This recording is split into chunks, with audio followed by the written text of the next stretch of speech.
Okay, so we are back and we are here. This is actually week 4, and we're focusing on content, social media content. And I have a very special guest. His name is Andy Crestodino, and he is the co-founder of Orbit Media. And he also happens to be the author of this book called Content Chemistry, which he was nice enough to send to me.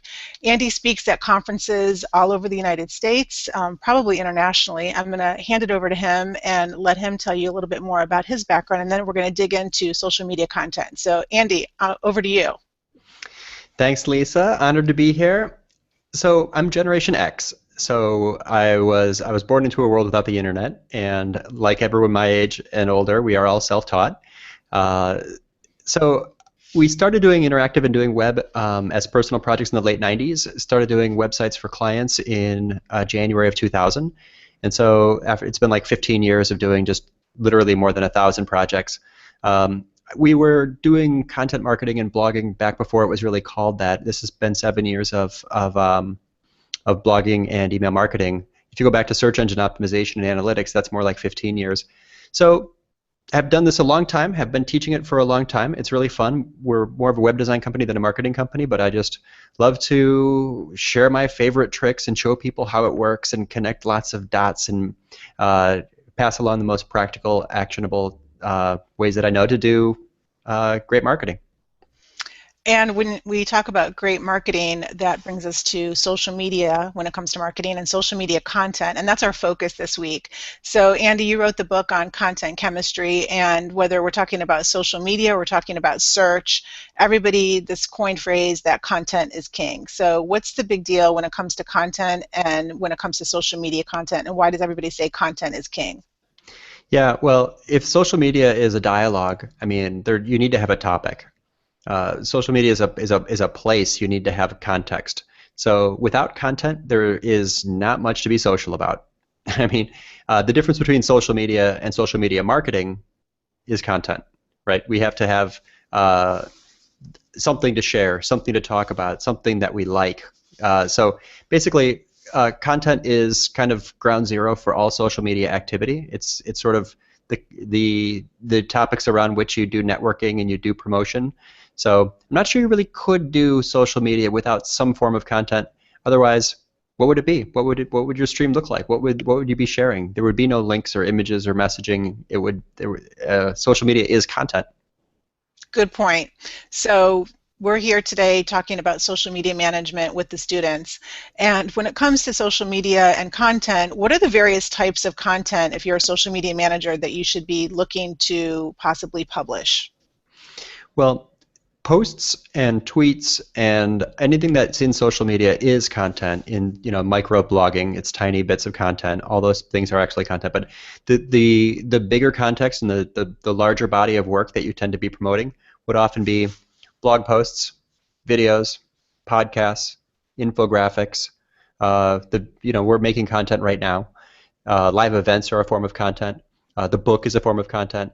So we are format agnostic. When we are at our best as marketers, we are format agnostic, or we're at least tailoring our messaging and producing different forms of content that we know our audience to be interested in.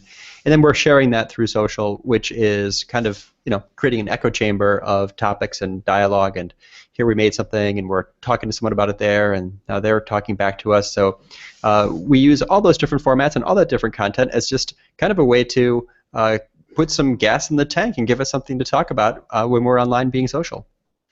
And one little side note that I thought was interesting that you brought up before when we were talking before the interview started was that I said, how long did it take you to actually write content chemistry? And you said it actually was a formulation of starting with blog posts. So it's interesting how one piece of content added to another can then all of a sudden form a whole new piece of content. It's true, and that actually was originally we wrote a blog post called the Periodic Table of Content, which was a guide for repurposing one piece of content into many different formats. So it's, I think, on the back cover there's like that little periodic table, and it's like blog posts and articles and infographics and all these things. You can take small things and combine them into bigger things, take big things and combine them into break them into smaller things. So when you're good at marketing, you're not just producing one thing in one format and moving on. You're taking that topic, You already did the research, you already did the work, you already interviewed the experts or whatever you did to make that, and then put it into alternate formats. That's what the book really is. It's 30 or 40% blog posts that were already written and vetted, and we knew to be, have gotten traction. They were edited based on feedback, and had been live, and then wrap them up in a bow and have a book. A strategic way to do this is to begin all of your content marketing with an outline of your body of work, that entire subject matter laid out in a structure, and then blog into a book or gradually create content that fits within that structure. It's going to give you more logic when it comes time to do internal linking between your content, just simply through hypertext, and also in the end you'll have an easier time repurposing. I love it. Okay, so I think I shared with you that a good majority of the class is from the College of Journalism, and many focusing on public relations. So tell us, how do you feel social media content influences public relations and vice versa? Well, I don't know how you could really do public relations without social media these days, because you need to find the right people to connect with, and social media is the world's greatest phone book. Then you need to slowly build relationships with them. And social media gives you 100 little ways to get attention. Following, commenting, sharing, retweeting, mentioning, all those different actions will gradually make you warmer, so that when it comes time for the ask, when it comes time to make that to do that outreach and to seek placement or seek a mention or get visibility among a journalist or editor or blogger or podcaster or event producer, they know you because you've been in their stream all along, right? You're friends with them already. Like you've been, I don't know, I don't know how you could do research and outreach without social media. A marketer without social media would be like a salesperson without a phone. How do you do that job? Yeah, Yeah, you can't. I don't know how we did it before social media. I really don't. It seems like it would be almost impossible. So what are some tips that you can give us in creating social media content in 2015? So it seems like every year things change with social media. When we first started working in social media for business, it was much different than it is today, much easier, I'm going to say, but not as professional. So what about today when it comes to social media content 2015? What should we be doing? It's more crowded and noisy than ever. So we need to work harder to be more visible. And that one of the easy ways to do that is to just upgrade all of your efforts related to visual content. The images that you're making, we should be putting images into all of our posts. Don't post anything without an image. And never make, if you make a piece of content and then go and test it by sharing it on a social network, it doesn't have a big beautiful image in there, it's not going to get shared. It's not going to look good. It's not going to get that extra traffic that you would. You're going to reduce your reach. So basically, blog posts should have multiple images. Every social media post should have at least one image. Images should use human faces whenever possible, or else be diagrams and data-driven. Images should contain the headline or an excerpt or quote or little soundbite from the article. That way people can get the meaning right. We need to use tools like Canva or anything to just make social media content more visual. That's what's going to get traction in 2015. Okay, great. And what about the mobile aspect of it? Well, mobile is the mega trend that we just can't ignore, right? So we have to assume that people are looking at things on small screens and make our content accessible that way. In a lot of ways, it's not that much different from the desktop because we just have to be very sensitive to formatting. Short paragraphs, short sentences, short words. Go ahead and write a long post, but make sure that you've got lots of subheaders and bullets and bolding in there that make it just something that the person could, swipe through on that mobile device. So I think headlines are as important as ever, and making sure that that is going to be a great mobile experience just in terms of the formatting, the layout, the writing, makes a huge difference.